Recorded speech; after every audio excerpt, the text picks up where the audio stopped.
We're going to finish up 1 Samuel tonight, being chapters 29 and 30. They're kind of a microcosm of the whole relationship between David and Saul. So we'll take a look at that in a minute. But I want to kind of remember where we've been in 1 Samuel. We started out in the period of the Judges, and we had, of course, Samuel born to Elkanah and Hannah. He goes to live with Eli at the temple. And as he grows up, he begins to encounter the Lord in very special ways. God speaks directly to Samuel.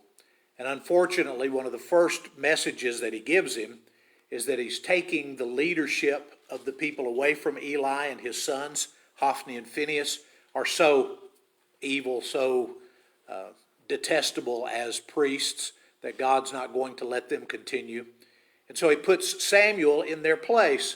And Samuel leads the people for a time until they began to clamor for a king. And then Samuel is responsible for anointing King Saul. And later, as Saul is rebellious against God, he anoints King David and has a very difficult relationship with King Saul, really for the rest of Saul's tenure. He dies, and we encountered him one more time as Saul could not get God to give him any answers to any of his questions. And so he goes to the witch at Endor and asks for her to bring forth Samuel so he could ask him a question. And he really didn't want to do that. Samuel came forth, was agitated, first of all, that he was being bothered in his rest, and then pretty much just told Saul what he had already told him, that God was taking the kingdom away from him and that Saul and his sons would soon be dead. Which brings us to 29 and 30. David is going to be very victorious. He's going to do things that are very Davidic, things that you would expect to happen in the life of David. And the same thing is going to be true of Saul.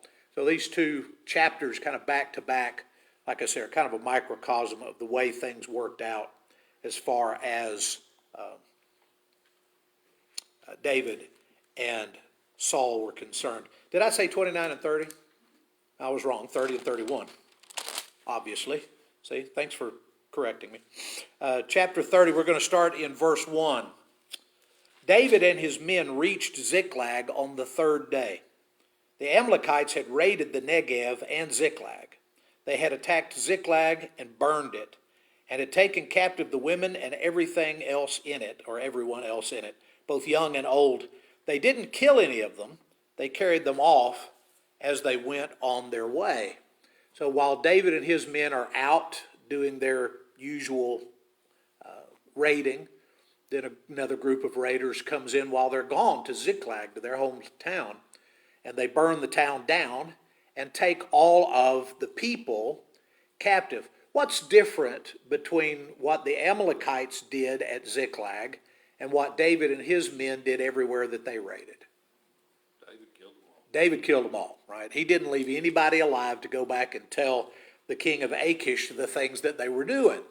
So the Amalekites actually take human hostages, and probably in those days the idea was either to turn them into slaves or to marry them into the clan so that they would have new, breeding stock for the Amalekite nation. They would bring these women in and use them to have children for them. But the Amalekites didn't wipe out the captives like David and his men did, and that's a good thing, because David had 2 wives who were living in Ziklag, and his men had lots of wives and children that were living in that adopted town. And when this happened, his men were ready to revolt. They were ready to stone David to death. As much as you love somebody and as much as you follow them into whatever situation, when it's your wife and kids at stake, there's a different feeling going on. And these men were very angry with David for allowing this to happen, at least in their mind. He had allowed it to happen. Go down to verse 3. When David and his men reached Ziklag, they found it destroyed by fire, their wives and sons and daughters taken captive. So David and his men wept aloud until they had no strength left. David's 2 wives had been captured, Ahinoam of Jezreel, and Abigail, the widow of Nabal of Carmel. David was greatly distressed because the men were taking were talking about stoning him, and was bitter in spirit because of his sons and daughters. But David found strength in the Lord his God. Now again, we're going to be comparing Saul in a little while. Whenever you see David get into trouble, what does David do? He turns to God. And God is still listening to David. So he takes strength in the Lord his God. And I didn't go look it up. It may be that somebody will send me a message here in a minute and tell me if any of the Psalms are attributed to this period of David's life. I think most of the Psalms are from later on after he comes into the kingdom. But he wrote poetry and played the harp and sang all of his life. So I wonder if there was a song that came out of this situation, if he sat down and penned a psalm about the problems that he and his men had from the Amalekites. So they decided to go in pursuit. And he has 600 men. There's 200 of them that are just completely wiped out. They've been on a campaign. They come back. And so they all start in pursuit. But 200 of his men, they just can't make the trip. And so he leaves them encamped as the rest of the guys go forward. And the advanced recon team finds this Egyptian who is abandoned by the Amalekites. And they begin to question him, and he says, well, I was sick, and my owner didn't think it was worth taking me along, so he just abandoned me out here in the field, and they've moved on, but I know where they are. So the Amalekites have brand new slaves. They've got a whole city full of the women and children that they've just acquired, and here's this Egyptian who may be older, may be infirmed. Anyway, he's sick. And his Amalekite master says, what do I need with you? I've got brand new stock. I've got folks that can do everything you can do. And he just abandons him, just leaves him there to die.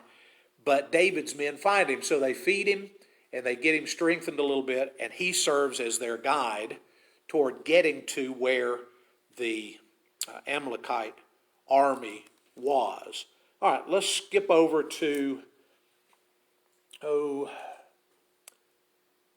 verse 16, 30 verse 16.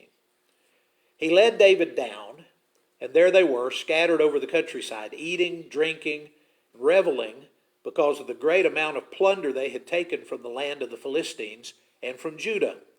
David fought them from dusk until the evening of the next day.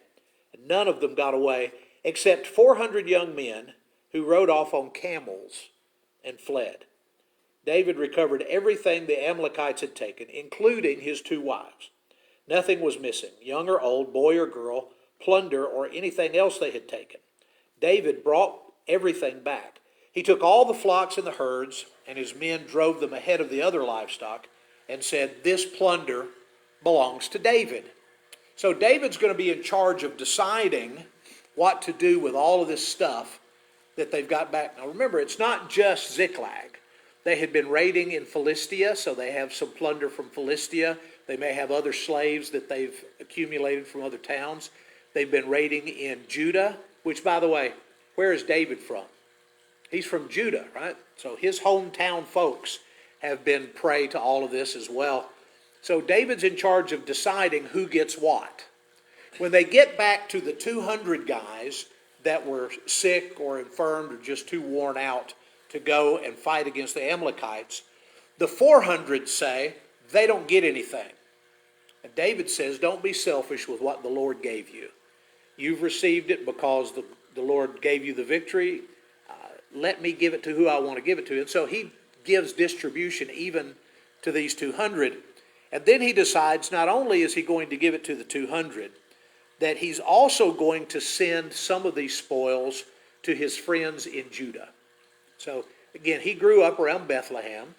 He knew these folks, and the Amalekites had been plundering them all along. It may be that there were women and children in the group that needed to go back to Judah. It may be that they had taken livestock. It may be that whatever it was that they had taken from Judah, David now returns it. And it's important for a couple reasons. Number one, it shows you the character of David, that he would include those 200 who didn't go to the battle, and then include cities where, people had been defeated and had nothing to do with recovering the stuff that was taken, but he sends it to them anyway. There's a list starting down in verse 27 of where he sends these gifts. The other reason that it's important is that these people are now on David's side. So when Saul dies and there's a shakeup in the kingdom, what are we going to do for a king now? Our king's been killed. Judah is going to be very loyal to David. When he's first anointed king, or when he's first acclaimed to be king, it's not over all of Israel and Judah. He's appointed king over Judah. Right? So Judah and Benjamin, kind of the southern sector of Israel, become David's territory. And Saul has some descendants that take over in the north. So there's a civil war. There's all kinds of things that go on in between Saul dying and David being the absolute ruler of Israel. But he's got some allies already because he distributed this wealth that they had won in the battle against the Amalekites. So a lot of good things happened for David that day. One of the enemies that was really a thorn in their flesh a lot of the time gets weakened. He doesn't completely wipe them out, but he weakens their army, weakens their people. He takes a whole bunch of stuff from them that they thought they were going to get to use, gives it to people that he trusts, that he wants to trust him, and makes some alliances with it that are going to serve him really well later on. Right, so that's David. And like I say, in a nutshell, that's who David was. The things that you would expect David to do, to be successful in battle, to be caring and compassionate with his people, all of those things are important. I want us to back up and get one more thing before we go look at Saul. Verse 7, chapter 30, verse 7. David said to Abiathar the priest, the son of Ahimelech, "Bring me the ephod." Abiathar brought it to him, and David inquired of the Lord, "Shall I pursue this raiding party? Will I overtake them?" "Pursue them," he answered. "You will certainly overtake them and succeed in the rescue." So David can still talk to God, and God is still talking back. Saul is down to hiring mediums and trying to, bring people back from the dead. And then, of course, when they do, they tell him what he doesn't want to hear. All right, chapter 31. It's not a very long chapter. We're just going to read it and then go back and notice a couple of things. But remember, if that's David in a nutshell, 31 is Saul. Okay? The Philistines fought against Israel. The Israelites fled before them, and many fell dead on Mount Gilboa. The Philistines were in hot pursuit of Saul and his sons, and they killed his sons, Jonathan, Abinadab, and Malchishua. The fighting grew fierce around Saul, and when the archers overtook him, they wounded him critically. Saul said to his armor-bearer, "Draw your sword and run me through, or these uncircumcised fellows will come and run me through and abuse me." But his armor-bearer was terrified and would not do it. So Saul took his own sword and fell on it. When the armor-bearer saw that Saul was dead, he too fell on his sword and died with him.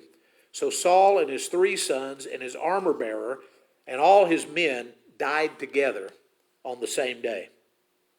When the Israelites along the valley and those across the Jordan saw that the Israelite army had fled and that Saul and his sons had died, they abandoned their towns and fled. The Philistines came and occupied them. The next day, when the Philistines came to strip the dead, they found Saul and his 3 sons fallen on Mount Gilboa. They cut off his head, stripped off his armor, and they sent messengers throughout the land of the Philistines to proclaim the news in the temple of their idols and among their people. They put his armor in the temple of the Ashtoreths and fastened his body to the wall at Beth-shean. When the people of Jabesh-Gilead heard what the Philistines had done to Saul, all their valiant men marched through the night to Beth-shean. They took down the bodies of Saul and his sons from the wall of Beth-shean and went to Jabesh, where they burned them.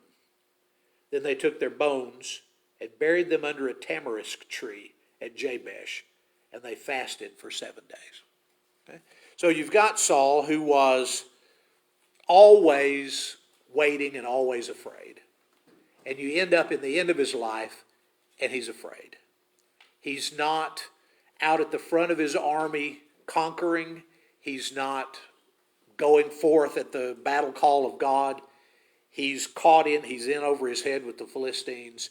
And when it comes his time to die, he's suicidal. He doesn't want the enemy to have a chance to kill him.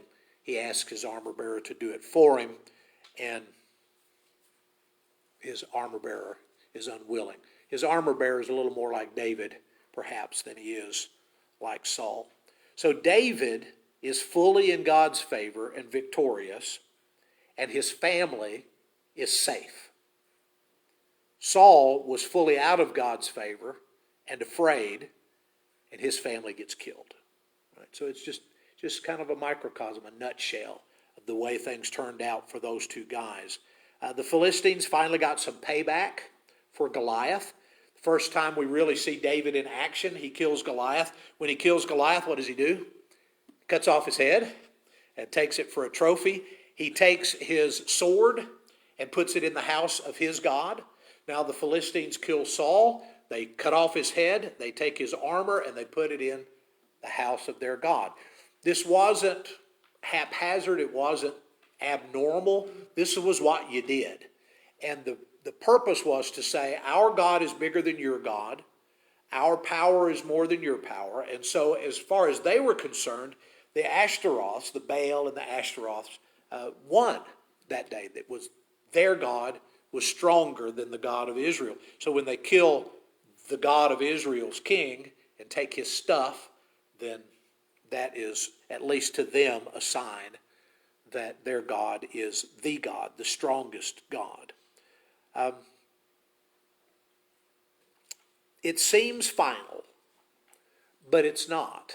When we get into 2 Samuel, there's a backstory going on here. There's some things that were happening that we don't get at the conclusion of Saul's life and the discussion of it in 31. But we'll leave that for next week.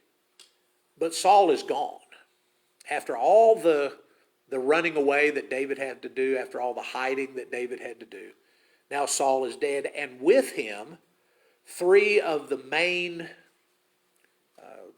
heirs apparent to the throne. If you kill Jonathan, you've still got the other 2.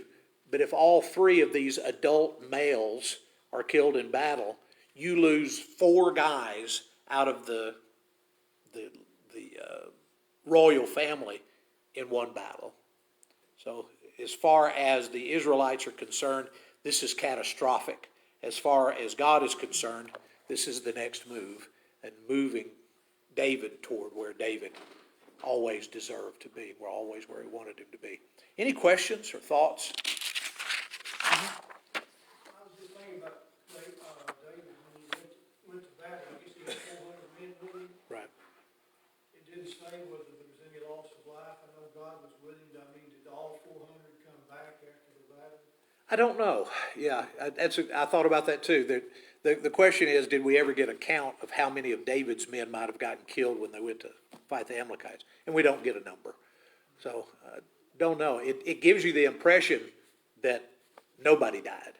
Well, and the fact that they fought all day, and then the length of time that they fought, you would think that they had to do an awful lot of killing. Oh, yeah. And I don't know how many was on the other side. How many Amalekites? Yeah, we don't know. If the Lord was with them, it wouldn't make any difference. Well, it gives the number that everybody died except 400 that escaped on camels. Right? So there must have been a great bunch of them if we killed everybody, and the except is still that many people that got away. So there must have been a large number. So they fought for basically 24 hours. Then the plundering has to take place. Did you notice that the Philistines came back the next day to plunder the corpses? I was raised very, very guarded, and the concept of hand-to-hand combat, so far from me. Vietnam was coming to a close by the time I got to the age where we still had to go to the post office and register, but I think the draft was actually going out at that time. I'm not even sure when the draft was finally taken out, but it was, that kind of warfare was not going to be demanded of us anymore. It was going to be a volunteer army. You were going to sign in, sign on to fight. And we still have one of the most amazing armies on the planet, well-trained, given great armaments to use. We should be able to win whatever conflict we get into. However, for me, that was so foreign. I had no concept of, standing toe-to-toe with another human being, and it's either they die or you die. But it's, in David's day, that was every battle. There was no, break them down with air support for a few weeks and then go in for the mop-up. It was, every battle was toe-to-toe, man-to-man. Whoever wins stays alive. So it's an amazing, and then of course, like I said, the next day to go back and you're gathering from corpses the things that you want to take from the bodies. And that still takes place in modern warfare, but this idea that, you have a big battle one day and you go back the next day to rob the dead. It's just so far from my experience. I've been a very guarded human being all my life, really have. Anybody else? Thoughts? Okay, well, we'll tell you guys bye.